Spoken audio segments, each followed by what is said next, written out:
नहीं ऋषभ भैया, मोहित भैया ने।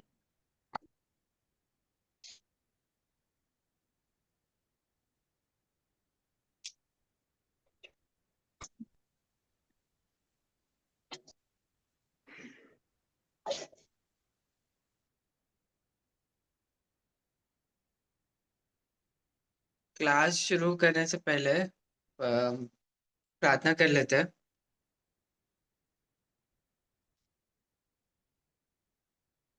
सभी मन में दोहराएंगे। नमो वरियंतानम, नमो सिद्धानम, नमो आयर्यानम, नमो वज्जायनम, नमो लोय सबसावनम, येसो पंच नमुक्कारो सर्व पावपनाशनो मंगलानित्य सबसिम परमं अभय मंगलम। अहो आचार्य भगवान, अहो उपाध्याय भगवान, आप श्री जी ज्ञान के महासागर है।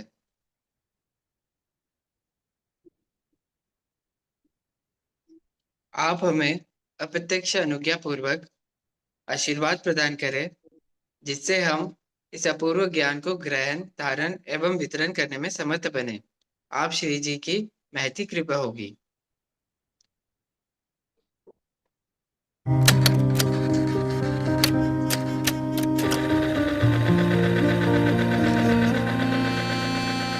कर्म तत्व की अनुप्रेक्षा से आत्मबोध विकसाए, हम भेद ज्ञान प्रगटाए, हम भेद ज्ञान प्रगटाए। निज आत्म में रमण करें और देह भाव विसराए, हम भेद ज्ञान प्रगटाए, हम भेद ज्ञान प्रगटाए।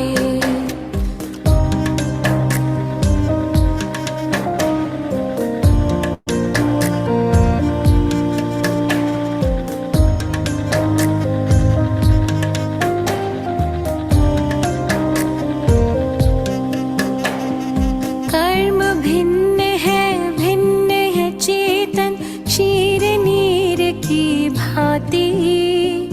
तप का ताप लगे तो बिखरे सोने से ज्यों माटी। कर्म भिन्न है चेतन क्षीर नीर की भांति। तप का ताप लगे तो बिखरे सोने से ज्यों माटी। सम्यक ज्ञाता सम्यक दृष्टा वे सुबोध कर पाए, हम भेद ज्ञान प्रगटाए, हम भेद ज्ञान प्रगटाए। कर्म तत्व की अनुप्रेक्षा से आत्मबोध विकसाए, हम भेद ज्ञान प्रगटाए, हम भेद ज्ञान प्रगटाए।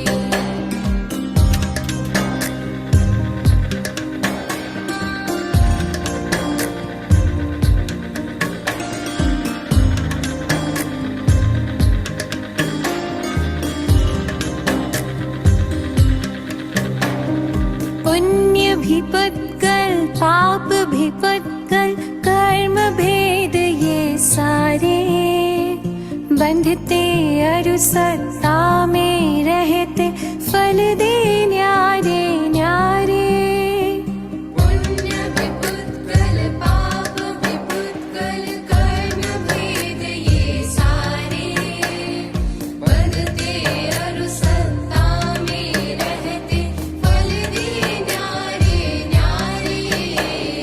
ज्ञान दीप संभाव की ज्योति भीतर आप जलाए, हम भेद ज्ञान प्रगटाए,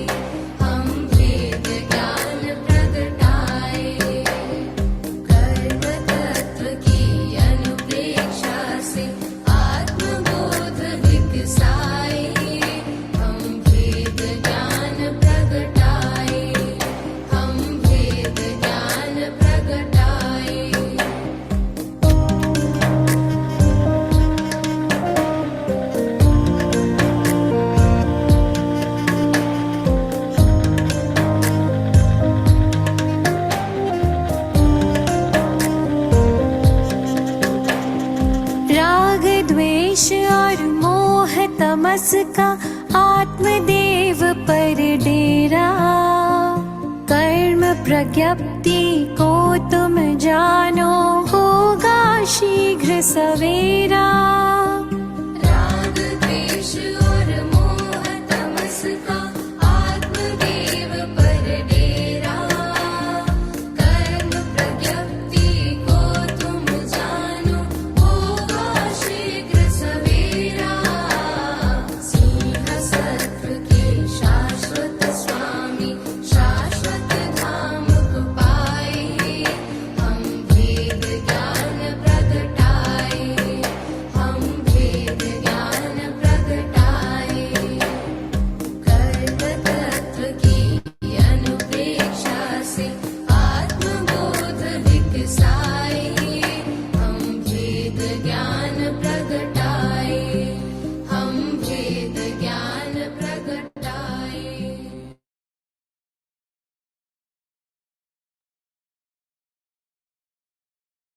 जय जिनेन्द्र सभी से। जिनेन्द्रिया जय जिनेन्द्र। जय जिनेन्द्र भैया। अश्विनी जी नहीं है तो उनकी जगह पे आज मैं क्लास लूंगा आपका। आगे मुंह देखो आवाज पे बहुत देखिए दिमाग खराब हो गया। हाँ, और पाप और पुण्य प्रकृति चल रही है ना अभी अध्याय 7। जी ठीक है, तो शायद नाम प्रकृति चल रही है। हाँ। ठीक है सर। पाप और पुण्य में हाँ, स्टार्ट हुई तो गई जैसे क्या? पाप प्रकृति आपने देखा होगा, कोई बताएगा कि पाप प्रकृति और पुण्य प्रकृति में क्या डिफरेंस होता है, जो भी परिभाषा आपने देखी है। प्रकृति अप्रशस्त फल देती है और पुण्य प्रकृति प्रशस्त फल देती है। हाँ, पुण्य प्रकृति प्रशस्त फल देती है, मतलब अच्छे फल देती है, और पाप अप्रशस्त फल देती है, जो अच्छे नहीं है। और टोटल पुण्य प्रकृति 42 है और पाप प्रकृतियां 82 है। 84 84 है ना? इसमें 84 भी अभी। हाँ 84 अभी 84 है। 84 है। ठीक है, तो भी नाम कर्म की देख लेते हैं कि पाप और पुण्य प्रकृतियां कौन कौन सी है। बोर्ड दिख रहा है ना? जी दिख रहा है।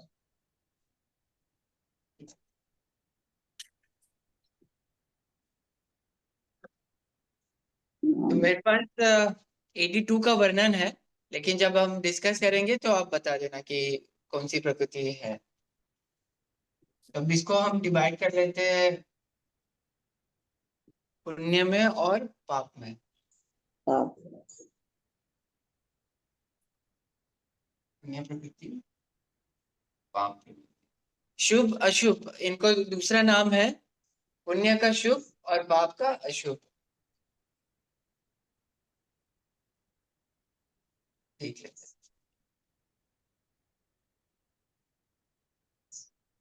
नाम प्रकृति में सबसे पहले क्या आता है? गति। गति चतुर्दशक में गति। हाँ, गति आती है, मनुष्य गति, देव गति, नर गति और तिर्यंच गति। तो मनुष्य द्विक, देव द्विक, इसमें द्विक का मतलब क्या है? मनुष्य आयु दक्षिणी और अनुपूर्वी। नहीं, नाम कर्म में आयु कहाँ से आया? मनुष्य गति और मनुष्य मनुष्य मनुष्य अनुपूर्वी और अनुपूर्वी। हाँ, अनुपूर्वी मनुष्य गति और मनुष्य मनुष्य अनुपूर्वी। अनुपूर्वी। ठीक है, अनुपूर्वी लगता है, दो जब लगाएंगे नाम कर्म में तो अनुपूर्वी है। ठीक है, देव गति किस में आती है? पुण्य प्रकृति। पुण्य प्रकृति है। पुण्य में आएगी। तो देव द्विक यहाँ पे आ गया। देवगति मनुष्य पुण्य प्रकृति। मनुष्य द्विक भी पुण्य में आएगी। तिर्यंच पाप प्रकृति।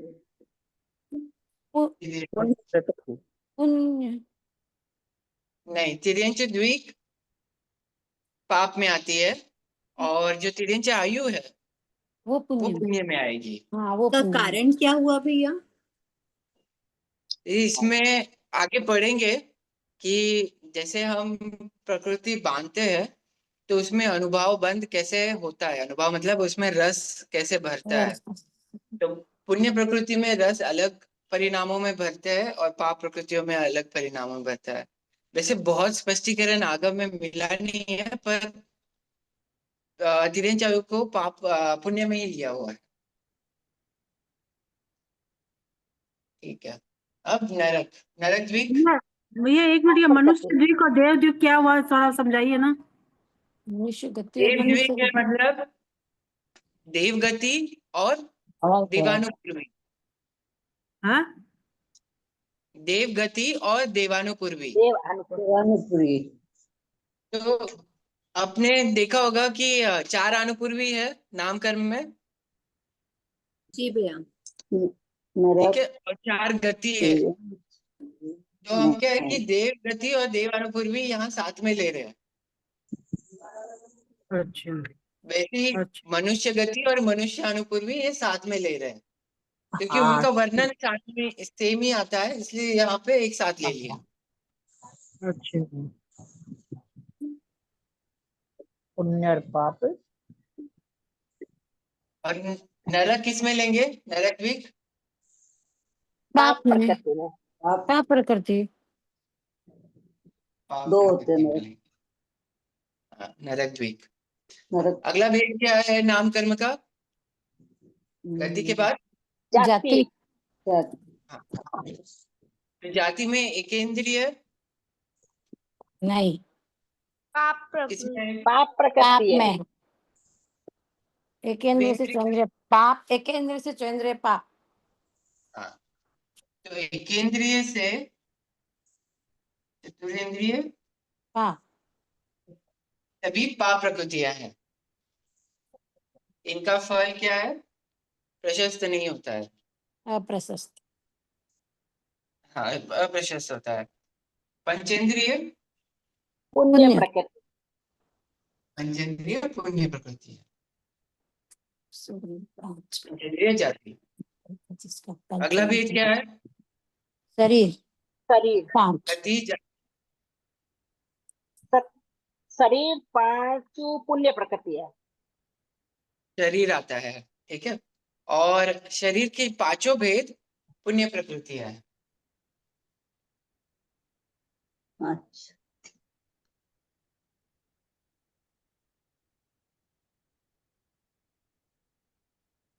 5 भेद सभी क्या है? पुण्य प्रकृति है। औदारिक, वैखरीय, आरक, कार्बन और तेजस तेजस। और कार्बन। भैया कार्बन बता। शरीर तो कर्म का बंध वाली चीज है, तो वो पुण्य प्रकृति में क्यों है? कर्म से बनता जरूर है, लेकिन फिर वही है कि उसको कैसे टेक्निकली अनुभव और स्थिति के साथ जब देखते हैं, क्योंकि कार्बन प्रकृति वैसे शुभ प्रकृतियों का भी होता है, मतलब जो बंद होता है तो उसमें शुभ भी होती है अशुभ भी होती है। कार्बन जो शरीर है वो कैसे बनता है, उसका अनुभव कब ज्यादा होता है कब कम होता है बनने के बाद, उस पे हम लेते हैं कि वो पाप है या पुण्य है। आगे देखेंगे, अपना आ जाएगा तो उसमें आता है वो। ठीक है, तो जो 5 शरीर है वो पुण्य प्रकृतियों में लिया हुआ है। अगला क्या है? अंगोपांग। अंगों को 3 पुण्य। पुण्य प्रकृति। ये पुण्य क्या है? प्रकृति। पुण्य। ये भी सारी पुण्य प्रकृति है। शरीर अंगोपांग 5 होती है, 3 होती है। तीन। तीन। 3 तीन। कौन से तीन है। शरीर में अंगोपांग नहीं होता है? औदारिक, तेजस विक्रिय और और आहारक। कार्बन। तेजस और कार्बन। औदारिक, विक्रिय और आहारक। हाँ, इनमें होता है, और तेजस और कार्बन शरीर में अंगोपांग नहीं होता है। नहीं होता। अगला क्या है भेद? शरीर हो गया, अंगोपांग हो गया, उसके बाद सहनन। सहनन। सहनन। सैनन। तो सैनन के कितने भेद है? 6। 6 वेद है। शरीर बंधन आएगा ना, अब तो बंधन भी है। रातम इसी में बंधन संगातन। वो नहीं तो लेते अपना हैं। क्या है कि आपने वो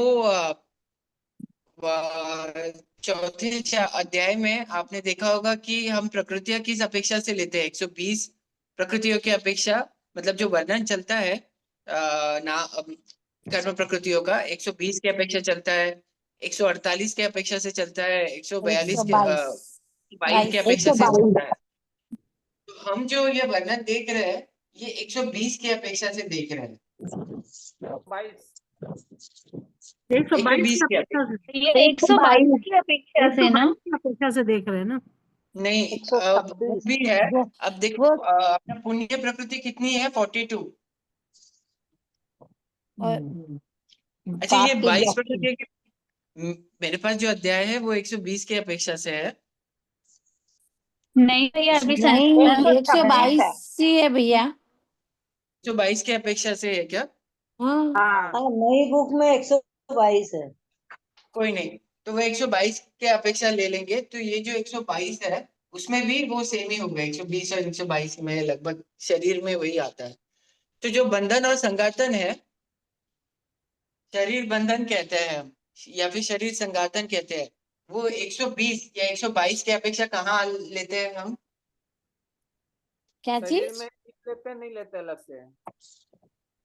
देखो जब हम पूरी प्रकृतियां देखते हैं हम्म तो शरीर आता है। मान लो एक एग्जांपल लेते हैं, औदारिक शरीर। हम्म ठीक है, ये क्या हुआ, शरीर का भेद हुआ। फिर औदारिक अंगोपांग, ये क्या अंगोपांग का एक भेद हो गया। फिर क्या आता है, औदारिक शरीर, धन संघाटन और बंधन। ऐसे भेद हमने पढ़े थे ना जब टोटल देख रहे थे। हम्म तो क्या है कि ये जो संघातन है, बंधन है, ये दोनों को जब 120 या 122 के अपेक्षा जब हम पढ़ते हैं तब एक ही। दोनों को शरीर में ही गिनते हैं।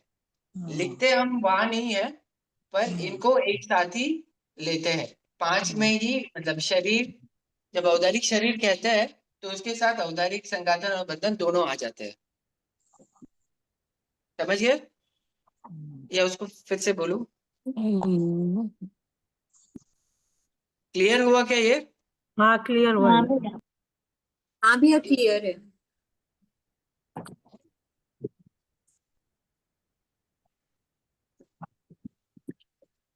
ठीक है अपना फिर सहनन इन चल रहा दोनों है। को अलग क्यों करा भैया? जब इसको शरीर के अंदर ही मिक्स करना है, फिर इनको अलग अलग क्यों दिया फिर?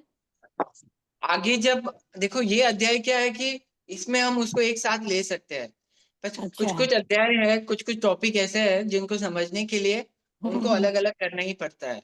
अच्छा। तो अलग अलग ग्रंथों में अलग अलग भी मतलब आता है और एक साथ भी आता है। जैसा जिस टॉपिक का वर्णन होता है उस टॉपिक के अपेक्षा से उसको खोला जाता है या फिर एक साथ में रखा जाता है। अच्छा, ठीक है। ठीक है, हम्म बंधन संघातन को छोड़ेंगे तब 122 के 120?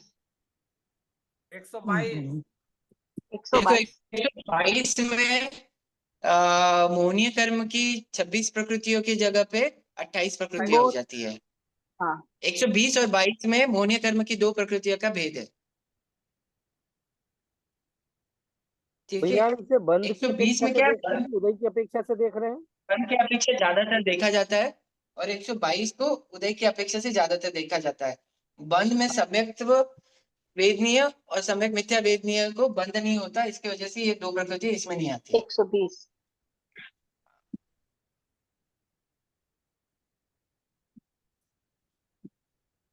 ठीक है सर।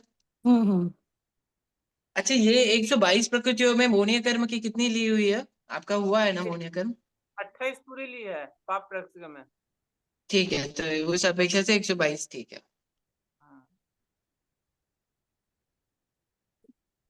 हाँ। सैनन, सैनन में कौन सा पाप में आता है और कौन सा पुण्य में आता है? वज्र ऋषभ नाराज पुण्य में, सहनन पुण्य प्रकृति है और लास्ट 4 बाकी 5 500। प्रकृति। जो सबसे पहले सैनन है, बस ऋषभ नाराज सैनन, वो पुण्य में आता है, और 5 सैनन जो है, अंतिम 5 सैनन, वो पाप प्रकृतियों में आता है। वैसे ही संस्थान, जो सबसे पहले संस्थान है, समचतुर संस्थान, ये पुण्य में आता है, और जो अंतिम 5 संस्थान है, पाप प्रकृति। पाप प्रकृतियां है। ठीक है, सैनन हो गया, संस्थान हो गया, आगे वर्णादि चतुष्क। वर्ण चतुष्क। वर्ण चतुष्क। विहाय वर्ण चतुष्क में पाप में कितनी है और पुण्य में कितनी है? 2 पाप में, बरोबर है दोनों। 2 पाप में, 2 पाप में, 3 पुण्य नहीं, में। 4 पाप में 4 पुण्य में, दोनों में है। वर्ण पूछ रहे हैं ना? हाँ, वर्ण पाप में है, भैया 4 वर्ण। इसमें ऐसा आता है कि कुछ प्रवृत्ति जो है जैसे काला नीला ये पाप होती है और बाकी पुण्य होती है, इसका दोनों में समावेश किया हुआ है, पुण्य में भी है और पाप में भी पाप है। में भी है, हाँ दोनों में है। ठीक है। अब जैसे हम वर्ण चौक लिखते हैं, तो ये क्या 120 या 122 की अपेक्षा हो गई, और एक्चुअल में 148 प्रकृतियों को जब हम खोलते हैं, तो वर्ण चौक में कितनी प्रकृतियां हैं? वर्ण 5 20 प्रकृति है टोटल। 20 प्रकृतियां है ना? 20 हाँ, तो इन 20 प्रकृतियों में कुछ प्रकृतियां पाप प्रकृतियां है, कुछ पुण्य प्रकृति है।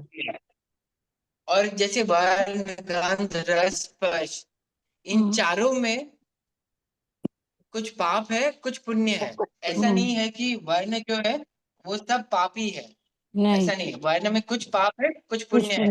वैसे ही गंध में कुछ पाप रस है। और स्पर्श, ठीक है। तो चारों में कुछ पाप है, कुछ पुण्य है प्रकृतियों। तो इसलिए हम लिखते समय क्या लिखेंगे? पाप में और पुण्य में, दोनों में वर्ण चौक लिखेंगे। पर ये जो वर्ण चौक है, इसकी प्रकृतियां और इसकी प्रकृतियां अलग अलग होगी। पाप प्रकृतियां अलग होगी और पुण्य प्रकृतियां अलग होगी। हाँ, इसको खोलिए सर, क्या होगा? हाँ, अब उसको खोलते हैं। वर्ण को लेते हैं, मैं यहाँ लिखता हूँ, बाद में इसको हटा देता हूँ, है ना? अगर वर्ण वर्ण का देखेंगे, हम पहले लिख देते हैं पाप, वर्ण का इधर ही लिख देते हैं, पाप और पुण्य प्रकृति है।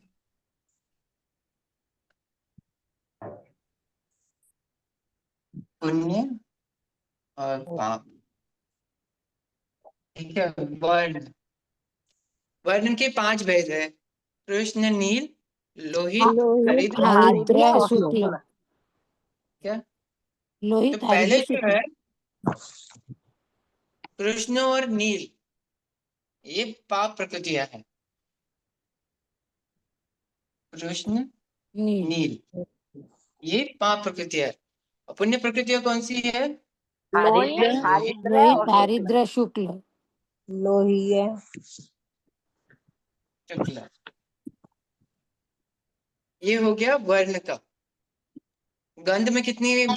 2 दुर्गंध और दुर्भिगंध। दुर्भिगंध पुण्य, दुर्भिगंध पाप। हाँ दुर्गंध दुर्भी और दुर्भी। बस रस, रस में कितने भेद है? 5 ठीक है। जो काला, नीला, कसाय, अम्ल, मधुर। पहली जो 2 प्रकृतियां है, तिक्त, कटुक, ये क्या है? पाप प्रकृतियां।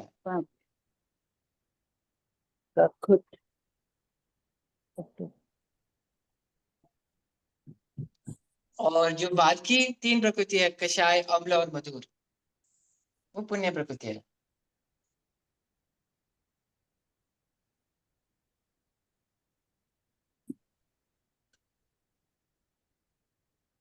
अब क्या बचा हुआ? वर्ण, गंध, रस, स्पर्श। स्पर्श के कितने भेद है? 8। 8। और 8 में आपने देखा होगा कि जोड़ी से चलते हैं, 4 जोड़ी है ना? तो उस जोड़ी में एक पाप है, एक पुण्य है। एक कक्कट और मृदु, ये एक जोड़ी है।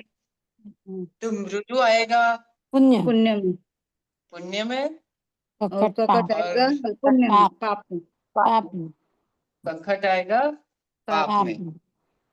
दूसरी जोड़ी क्या है? गुरु लघु और लघु। तो लघु पाप में पुण्य में। पाप में, पुण्य है, पाप प्रकृति गुरु है। गुरु पाप प्रकृति है। फिर अगली जोड़ी कौन सी है? शीत और उष्ण। उष्ण शीत और उष्ण। तो शीत पुण्य, शीत पाप, हाँ, शीत पाप और पुण्य उष्ण उष्ण। जो है, उष्ण पुण्य में आता है, शीत पाप में आता है। सर पाप में आएगा। ये उष्ण को पुण्य में क्यों लिया है भैया? दीदी वही है कि है तो वर्णित जैसे ग्रंथों में लिया वैसे ही, पर जो पाप पुण्य की परिभाषा है आगे जब हम देखेंगे ना कि स्थिति बंद करते हुए अपने परिणाम कैसे रहते हैं, तो परिणामों में अगर ये प्रकृति बंद होती है तो इसमें रस कैसा बंद होता है, या फिर इसकी स्थिति कैसे बंद होती है, वो डिसाइड करता है कि ये पाप या पुण्य है। और इसका फल भी प्रशस्त होता है, शीत का नहीं होता। फिर अगली जोड़ी कौन सी है? स्निग्ध और रुक्ष। स्निग्ध और रुक्ष और रुक्ष। स्निग्ध। हाँ, तो स्निग्ध आएगा पुण्य में, पुण्य में। और वृक्ष आएगा पाप आएगा रुक्ष में। पाप में।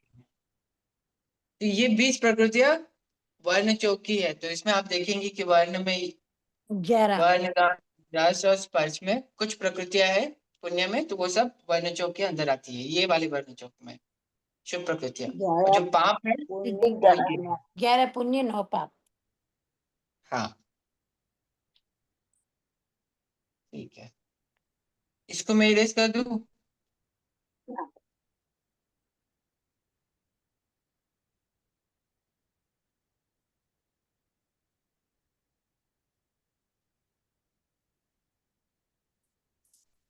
वर्ण हो गया। अगला है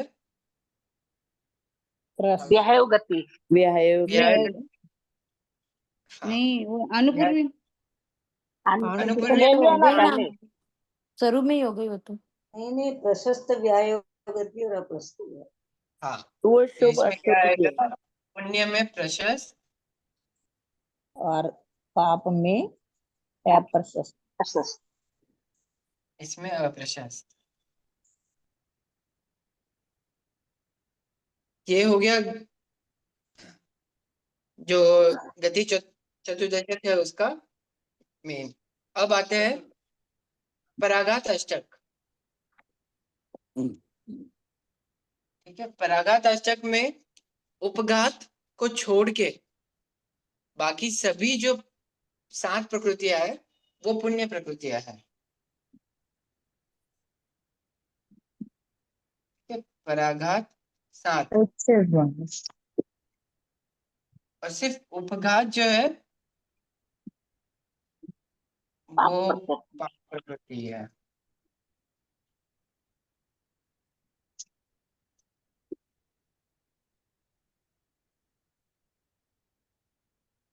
पराघात को और खोलना है या आपको याद है ये? याद है भैया। याद है। ठीक है, पराघात अष्टक हो गया। उसके बाद क्या आता है? उसके बाद आता है रसदशक, रस दशक और स्थावर दशक। दशक, रस दशक कहाँ लेंगे फिर? पुण्य, त्रस दशक पुण्य में और स्थावर दशक पाप में। तो त्रस की सभी 10 प्रकृतियां पुण्य प्रकृतियां है और स्थावर की सभी 10 प्रकृतियां पाप है। तो टोटल अपनी नाम कर्म की पुण्य प्रकृतियां कितनी हो गई और पाप प्रकृतियां कितनी हो गई? 42 10 30 37 पुण्य, 37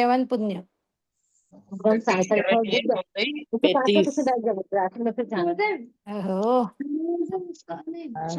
ऐसा नहीं तो 34 20 38 हो गई। 34 34 है भैया। हाँ 34 है।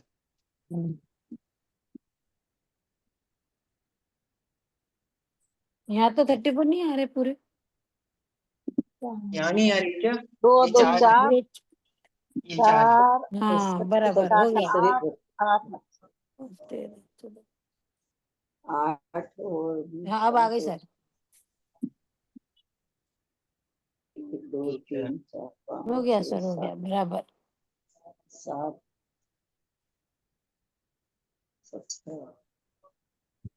ठीक है ना, 34 और 37। टोटल नाम कर्म की प्रकृतियां कितनी है?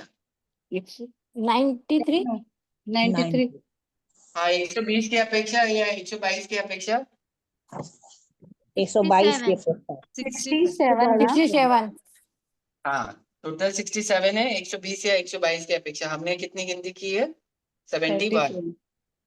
34 प्लस 37 71। और इसका कारण क्या है कि वर्ण चौक डबल किया हुआ है। 1 चौक डबल हो गया। हाँ ठीक है। भैया ये एक बार ये बताइए ना, 5 सहनन जो हमने पाप में लिए हैं, ये पाप में क्यों लिए हैं? और एक तिर्यंश वाला भी एक बार बता दीजिएगा।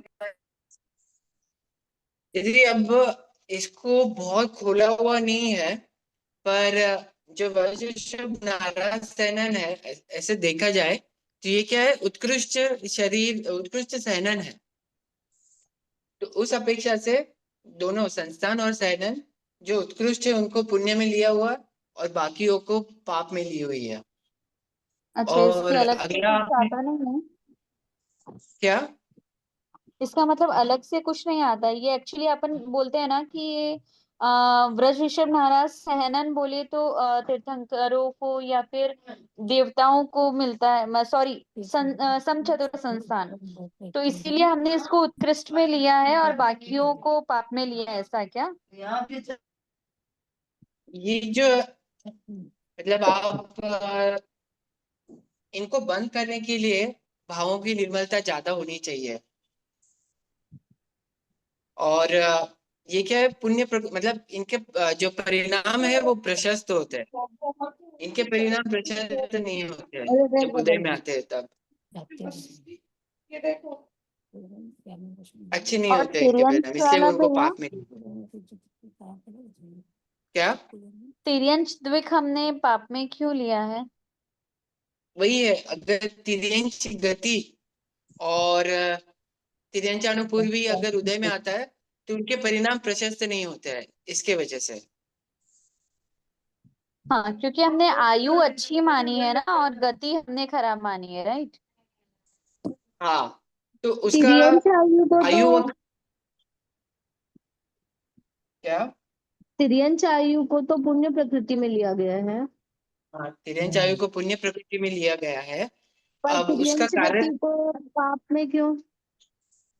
मैं वही बोल रहा हूँ कि तिर्यंच को पाप में लिया हुआ है कि उसके जो परिणाम है या फिर जो फल है उसका अप्रशस्त है, अच्छा नहीं होता है। लेकिन तिर्यंच आयु जब हम बंद करते हैं, अगर हमारा देखो आगे आते हैं, जब आगे आएंगे ना तब मैं क्लियर कर दूंगा कि कौन सी प्रकृति पाप या पुण्य में स्थिति और अनुभव बंद कैसे होता है, उसी अपेक्षा से पाप और पुण्य प्रकृतियों कैसे अलग अलग होती है।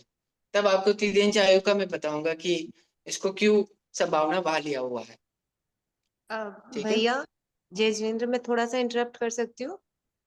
हाँ अभी यहाँ पर श्री सुरीली से जी महसा विराज रहे हैं तेजपुर में, तो हाँ वहीं पे मैंने महाराज साहब से इसका ये क्वेश्चन पूछा था कि ये तिर्यंश वाला क्यों है, क्योंकि मेरा वो क्लास मिस हुआ था, तो कि ये इसमें क्यों है। तो उन्होंने ये बोला था कि जब तिर्यंश आयु होती है तो तिर्यंश भी मतलब मरने से डर रहे होते हैं, मतलब वो मरना नहीं चाहते। सिर्फ नरक के जीव होते हैं जो बोलते हैं कि हाँ हमको मारना है, तो वो मरने को तैयार होते हैं। लेकिन बाकी बराबर।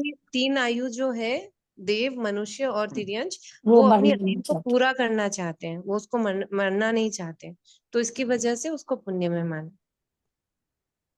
तो आयु मतलब की समझाने अपेक्षा की से बताया था।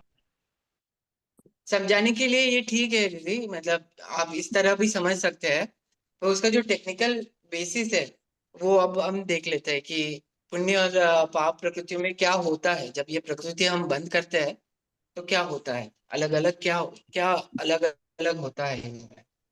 जी भैया जी, शायद उन्होंने वही मेरा डाउट क्लियर करने के लिए ऐसे समझा दिया था कि ऐसे क्यों लिया है। लास्ट क्लास हाँ में दीदी ने भी यही समझाया था। लास्ट नहीं क्लास में ठीक दीदी है ने भी तिर्यंच को ये, पुण्य में लिया था। हाँ तिर्यंच आयु तो पुण्य ही है। हेलो हेलो ठीक है हाँ सर। तिर्यंच गति पाप में हेलो जय जिनेन्द्र भैया, ये अभी जो तेजपुर से दीदी बोल रहे थे उपाध्याय भगवान की सिस्टर है क्या? हेलो नहीं इसकी आइडिया नहीं है हेलो मुझे तो। हेलो अच्छा अच्छा हाँ आपकी आवाज आ रही है दीदी। नहीं नहीं, उनकी सिस्टर नहीं है। ठीक है ठीक है, अगला कर्म कौन सा है?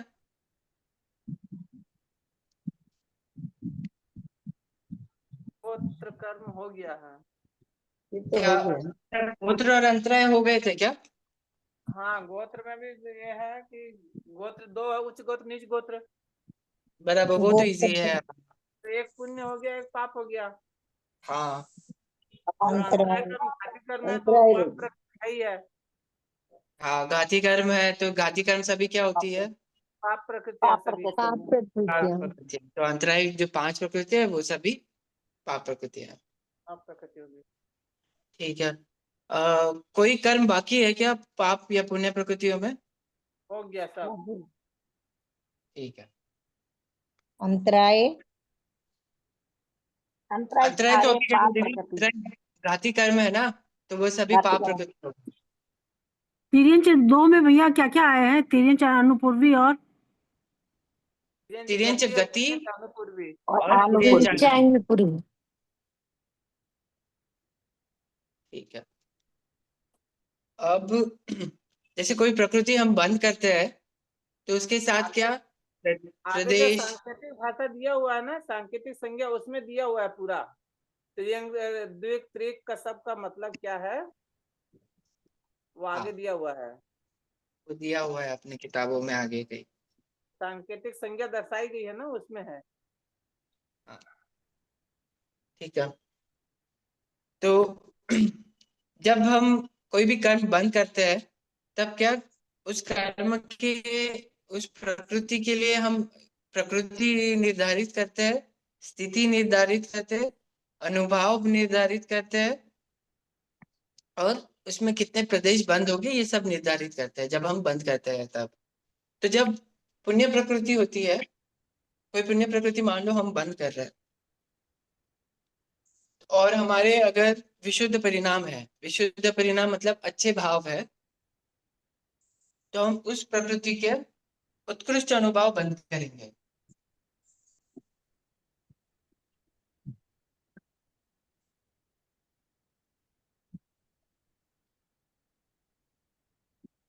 एक क्या चीज हर समझा प्रकृति, रहे भैया? हाँ मैं बताता हूँ, हर क्या चीज प्रकृति समझा का रहे? कोई प्रकृति है, मान लो मनुष्य गति, ठीक है?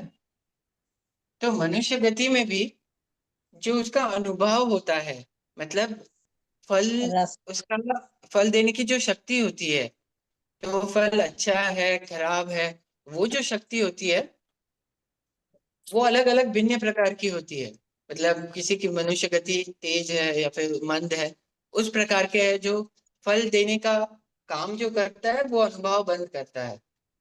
तो मनुष्य गति अगर एकदम अच्छी मनुष्य गति होती है, मान लो कि इस तरह हमारी मनुष्य गति बहुत अच्छे परिणामों वाली है, जब उदय में आते हैं तब, और यहाँ पे मनुष्य गति होने के बाद भी उनके परिणाम अच्छे नहीं होते हैं।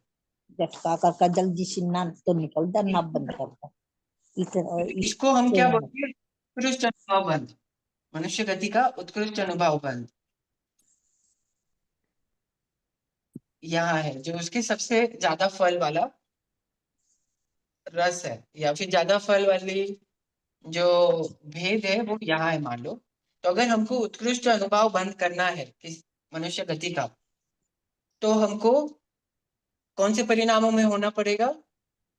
विशुद्ध रसक परिणामों में। रसक में ठीक है, अच्छे परिणामों में हम अगर रहेंगे, बहुत अच्छे परिणामों में रहेंगे, तो मनुष्य गति के उत्कृष्ट अनुभव बंद होगा, यानी उत्कृष्ट फल देने वाली मनुष्य गति होगी अगर हम विशुद्ध परिणामों में।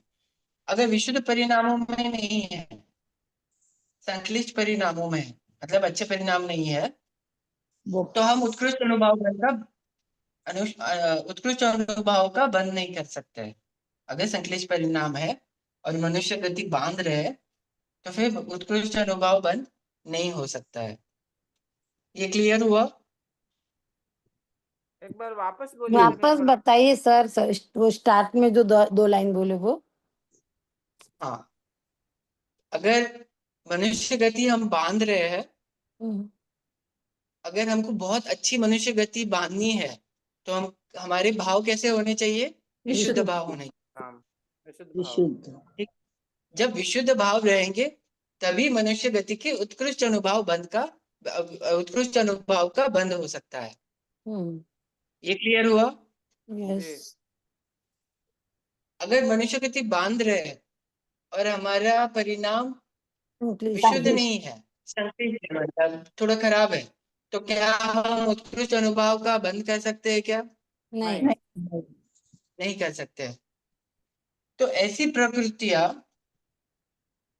जिनका उत्कृष्ट अनुभव बंद सिर्फ अच्छे परिणामों में ही होता है, वो कहलाती है पुण्य प्रकृतियां। ठीक है, मैं वो चार्ट ड्रॉ कर देता हूँ। ये उत्कृष्ट अनुभव अपने आप ही आता है या मैंने अपने को लाना पड़ता है? तो उत्कृष्ट अनुभव बंद होगा जब अपने परिणाम बहुत विशुद्ध है, बहुत अच्छे परिणाम है, बहुत अच्छे भाव है, तो ऑटोमेटिकली अगर हम पुण्य प्रकृति बांध रहे तो उनमें उत्कृष्ट अनुभव का बंद हो जाएगा। ठीक है, क्योंकि आयु का तो मालूम नहीं पड़ता है ना, अपने आप ही मैंने शुभ लेस्या से मालूम पड़ेगा अपने को, पर अनुभव बंद हो जाता है अगर अपने विशुद्ध भाव है।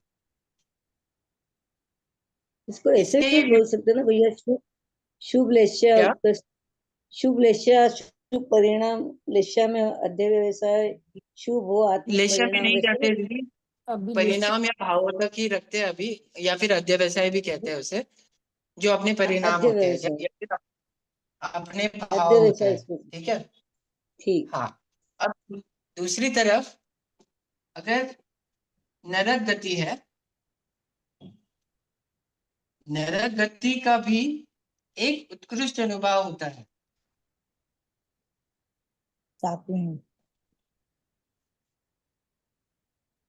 तो अगर ये उत्कृष्ट अनुभव है या फिर जो उत्कृष्ट नरक गति का उत्कृष्ट परिणाम है, वो अगर हमको या फिर बांधना है, तो कौन से परिणाम में बांधती है ये?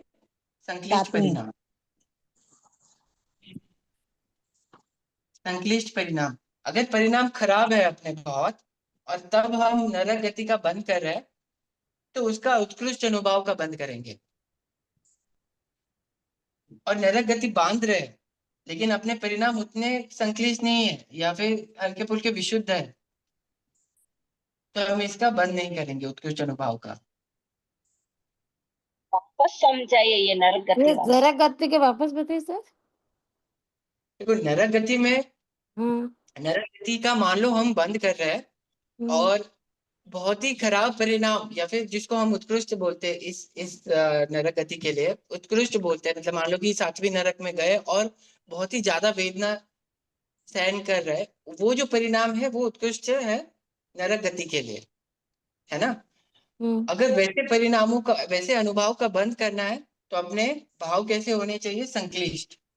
अगर बहुत ही खराब भाव है और नरक गति के बंद कर रहे हैं, तब नरक गति का उत्कृष्ट अनुभव का बंद होता है। अगर विशुद्ध परिणाम है और नरक गति बंद कर रहे हैं, तो उत्कृष्ट अनुभव बंद नहीं करेंगे। मान लो एग्जाम्पल के लिए कि विशुद्ध परिणाम है और नरक गति भी बंद कर रहे हैं, तो मान लो कि पहली नारकी में ही जाएंगे, तो उत्कृष्ट अनुभव नहीं बंद करेंगे। या फिर सातवीं नारकी में नहीं जाएंगे। अच्छा अच्छा कक्षा जाने के लिए बहुत ही खराब परिणाम चाहिए, तब जाके हम उसका उत्कृष्ट अनुभव बंद करेंगे। ठीक है सर, समझ आ गया। सही समझ में आया समझ मेरे गए? को तो। हाँ वापस एक बार। ठीक है। नरक गति का सबसे उत्कृष्ट अनुभव एग्जाम्पल के लिए मान लो कि सातवीं नरक में गए और उसका सबसे खराब परिणाम, सातवीं नरक में जाने के बाद भी जो खराब परिणाम है उसको हम उत्कृष्ट अनुभव बोल देते हैं अभी के लिए, ठीक है। नरक गति का उत्कृष्ट अनुभव है मतलब बहुत ही वेदना और सातवीं नरक। तो वो वैसा बंद करने के लिए हमको परिणाम भाव कैसे अच्छे होने चाहिए या खराब होने चाहिए? खराब भाव, विशुद्ध, संतुष्ट। हाँ, जब खराब भाव परिणाम हो, के भाव रहेंगे तभी हम उसका नरक गति का उत्कृष्ट अनुभव का बंद करेंगे। मतलब जब विशुद्ध सातवीं परिणाम नरक होंगे, तक जा सकते हैं, उत्कृष्ट अनुभव मतलब सातवीं नरक तक जा सकते हैं। एग्जाम्पल के लिए दिया हूँ कि हाँ हाँ, वही एग्जाम्पल। जो सबसे कड़वा फल है हम्म। वो उसका बंद करने के लिए हमको खराब परिणाम में होना चाहिए, तभी अच्छा। हम उसका सबसे कड़वा फल बंद करेंगे। तो उसमें संक्लिष्ट परिणाम है, विशुद्ध है मतलब बहुत ज्यादा खराब परिणाम भी नहीं है, ठीक अच्छे ठाक भी नहीं परिणाम है, और नरक गति बंद कर रहे तो हम उसका उत्कृष्ट अनुभव का बंद नहीं कर पाएंगे। तो ऐसी प्रकृतियां जिनका उत्कृष्ट अनुभव बंद संक्लिष्ट परिणामों में होता है उनको पाप प्रकृतियां कहते हैं।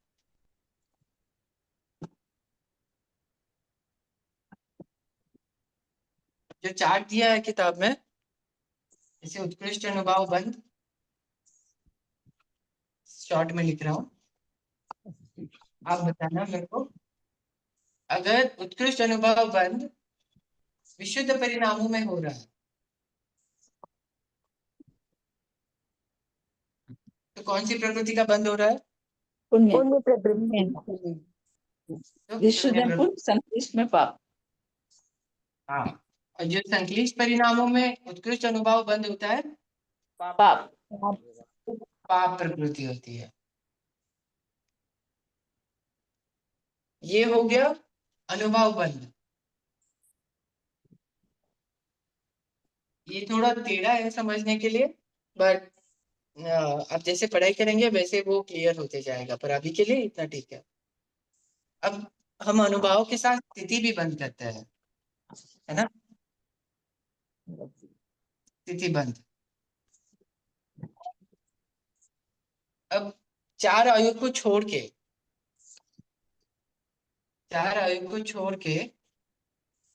बाकी जितनी भी प्रकृतियां है, अगर हमको बहुत ज्यादा स्थिति का बंद करना है या फिर उत्कृष्ट स्थिति का बंद करना है उन प्रकृतियों में, तो हमारे परिणाम कैसे होने चाहिए?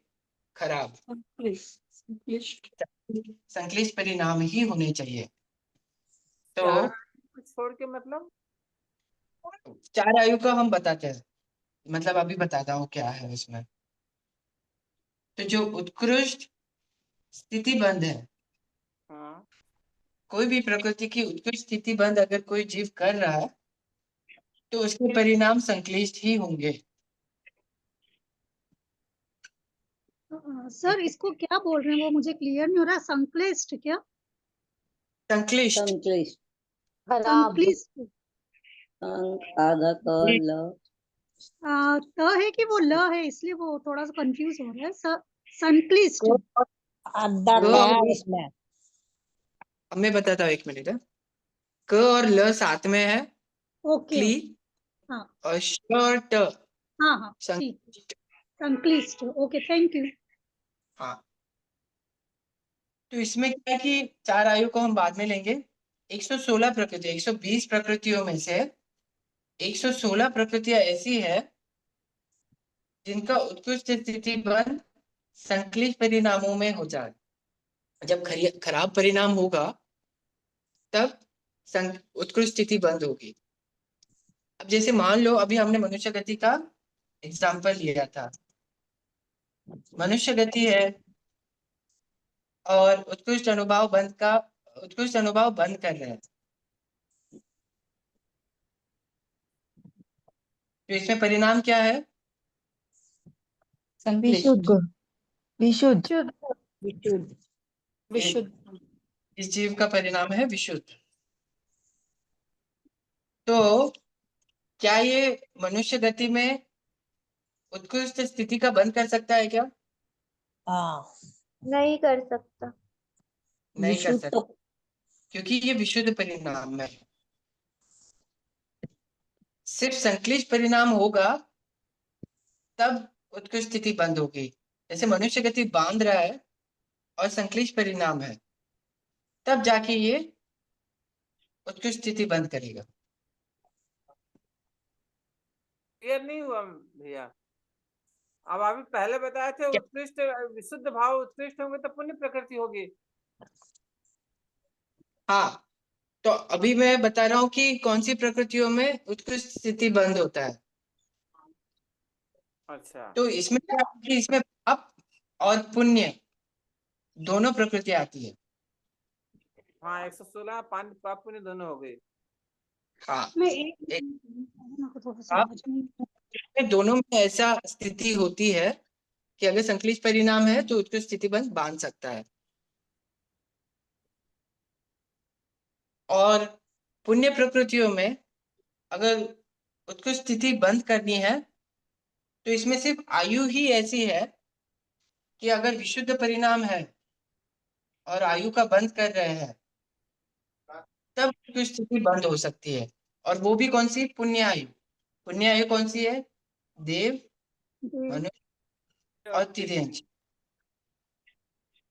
ये तीन आयु में ही अगर विशुद्ध परिणाम है तब उत्कृष्ट स्थिति बंद हो सकती है।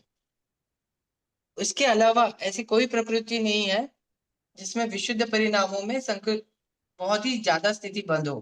तो ये जो नरक आयु है ये भी यहाँ आती है। ठीक है, तो स्थिति बंद अगर उत्कृष्ट करनी है तो सिर्फ संक्लिष्ट परिणाम चाहिए, इन तीनों को छोड़ के। भैया हाँ, इससे ये निष्कर्ष निकाल सकते हैं जैसे गुण स्थानकों में आगे बढ़ते हैं तो स्थिति बंध का अध्याय होता है, वो इसी कारण होता है क्योंकि परिणाम विशुद्ध होते जाते हैं, इसलिए कम कम स्थिति का हम बंद करते हैं। जी। परिणाम अगर कम कम होते जाएंगे ना, स्थिति बंद भी कम कम होते जाएंगे। परिणाम अच्छे होते जाएंगे तब स्थिति बंद भी कम होती रहेगी। और इसीलिए स्थिति कम कम बनती है और अच्छे कर्मों की रस बढ़ता जाता है। हाँ, बिल्कुल। ठीक है भैया, थैंक यू।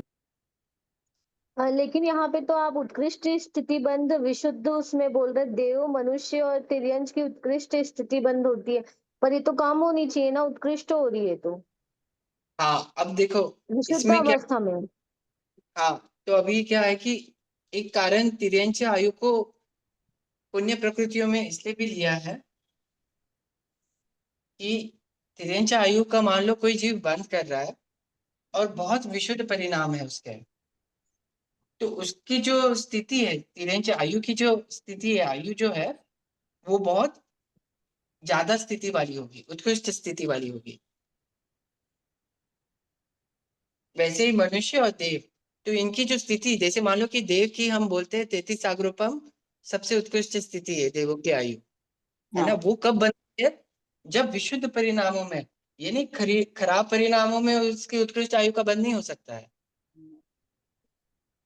उसके लिए विशुद्ध परिणाम ही होने चाहिए। वैसे ही मनुष्य के लिए है और वैसे ही तिर्यंच के लिए भी है।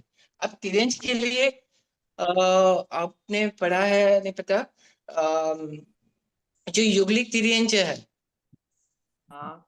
उनकी तो आयु है, तो जो वो बहुत ज्यादा आयु वाले तिर्यंच भी होते हैं ना, उनकी विशुद्ध परिणाम ही होते हैं जब बांधते हैं तिर्यंच आयु।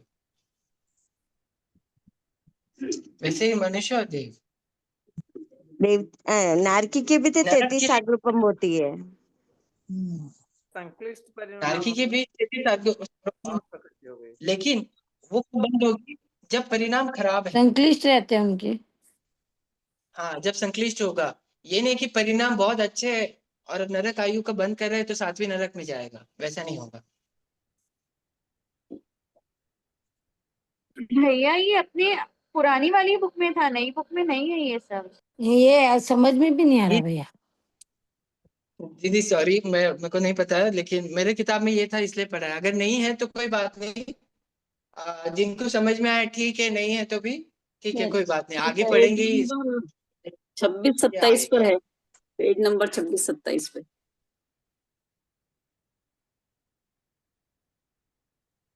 पाप प्रकृति और पुण्य प्रकृति, नहीं, पर ये चीज नहीं है ना, हाँ ये डिटेल आगे वाली नहीं। ठीक है ठीक है नहीं, दीदी। अनुभव वाला टॉपिक नहीं है भैया इसका। इसके बाद चैप्टर ही वो चेंज इसलिए हो वो गया। पूरा नया ही लग रहा है, कंफ्यूज कर रहा है वो। चैप्टर 8 चालू हो गया है। अनुभव बंद कर्मों है, का अनुभव है, अनुभव है। कर्मों हाँ, का अनुभव। पर मुझे अच्छा लगा भैया, कि अच्छा लगा आपने ये समझा। नहीं, वो टॉपिक से बाहर मुझे नहीं पता था, पर सॉरी उसके लिए। बट कोई नहीं, अगर नहीं आया ध्यान में तो आगे आएगा ही, ये ऐसा कुछ वो नहीं है। 4 ही मिनट बचे हैं, तो अनुभव बंद शायद नहीं हो पाएगा इतने जल्दी। यहाँ तो एक स्थान, 2 स्थान, 3 स्थान, 4 स्थान वाला है। हाँ हाँ, ठीक है ठीक है। अच्छा, इसमें ही देख लेते, पाप और पुण्य प्रकृति के, अगर किसी की जिज्ञासा है तो वो कर लेते, क्योंकि 4 ही मिनट बचे हैं, 3 ही मिनट बचे हैं। जाओ जाओ तुम। भैया आप आपके हिसाब से समझा दीजिए, जितना टाइम है उसमें आप आपके हिसाब से समझा दीजिए। अब मेनली क्या है कि आप जब पढ़ाई करेंगे ना, तो आ, इनको क्या है, याद ही रखना है। जो पाप और पुण्य प्रकृतियां है, हाँ। वो आपको जैसे हमने याद रखा है नाम की इतनी प्रकृतियां है, या फिर कर्म प्रकृति की 148 भेद, ये ऐसे ऐसे है। तो इनको जब आप समझेंगे तो वो एक चीज है, लेकिन आपको कंटेंट तो आपको रखनी ही पड़ेगी ये प्रकृतियां। ठीक है, ठीक समझना है। एक है, पर कंटेंट से रखना ही पड़ेगा इन प्रकृतियों को। ये इसकी टिप्पणी जरा पढ़िए आप, उसमें मैं पढ़ती हूँ, या तो आप समझा दिए। टिप्पणी लिखी है पुण्य भैया पाप वाले में। इनको याद याद कैसे किया जाए, याद कैसे करते हैं, एकदम रटना कैसे है? हाँ, देखो, पाप करने में भी इजी है, क्योंकि उसमें क्या, सब घाती प्रकृतियां ले लेनी है। घाती में क्या क्या आएगा, ज्ञानवर्णी आ जाएगा, ज्ञानावना दर्शनावने दर्शन मौनी अंतराय मोहनी आ जाएगा, और अंतराय। अंतराय। तो ये कितनी हो गई, 5, 9, 28, मोहिनी क्रम की 5 और 28, 7 हो गई। 38 और 37 ये हो गई। और टोटल हमें पता है 84 है। नाम में वेदनीय रह गया ना इसमें, क्या, 93। वेदनीय का एक है ना। हाँ ठीक है, वो भी ले लेते हैं। अब वेदनीय का एक, ये तो याद रखने में इजी है, कोई इशू नहीं है। वेदनीय का एक, गोत्र का एक, और आयु का भी एक। नामकरण का नामकरण जो एक नाम बड़ा कर्म है, तो नामकरण नामकरण के 4 होते हैं ना। क्या चीज, नाम करके 37 नाम 34 नामकरण 34 है, पाप प्रकृति है। 34।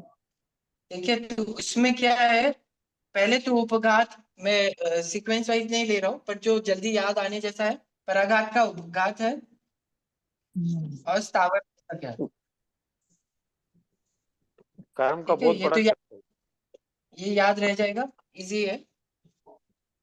अब फिर बाकी जो प्रकृतियां है, फिर वो गिनने जैसी है, गति, जाति, शरीर, सहनन, संस्थान, वो याद रखने जैसी है। वो वो फिर यहाँ पे आपको याद रखनी होगी। ये इतना याद आ जाएगा, ये इजी है भी निकालने, ये याद रखनी है आपको बस। ये जो 23 प्रकृतियां है, ये याद रखनी है। उसमें भी इजी है, पर आपको ये याद हो जाएगी।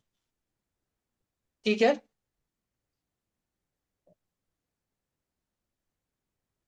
कैसे याद रखना है, और 84 पता चल जाएगी तो पुण्य भी निकालना आसान हो जाएगा, जो बचे हुए वो पुण्य ही है।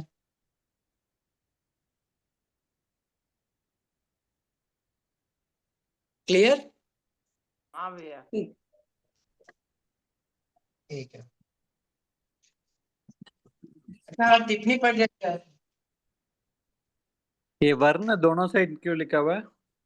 टिप्पणी ले लेते हैं, वर्ण का बता देते हैं। कोई टिप्पणी पढ़ रहा था। एक तो यार सारे सब काम करवा रही हो यार, क्लास खत्म हुई बस 2 मिनट होगी खत्म। ठीक है, टिप्पणी का पता नहीं क्या ले रहे थे। ठीक, आप वर्ण का बोल रहे थे ना, वर्ण? हाँ सर। जय जिनेन्द्र।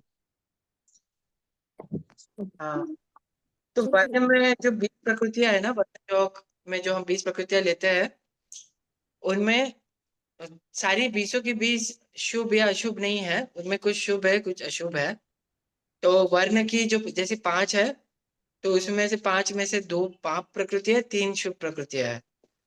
तो ऐसे ही वर्ण, इसलिए वर्ण की कुछ पाप में भी है कुछ पुण्य में भी है। तो ऐसे वर्ण गंध रस स्पर्श की भी कुछ कुछ पाप में कुछ कुछ पुण्य में, इसलिए वर्ण चोक वहां भी है और वर्ण चोक पुण्य और पाप दोनों में भी है। क्लियर? ठीक है।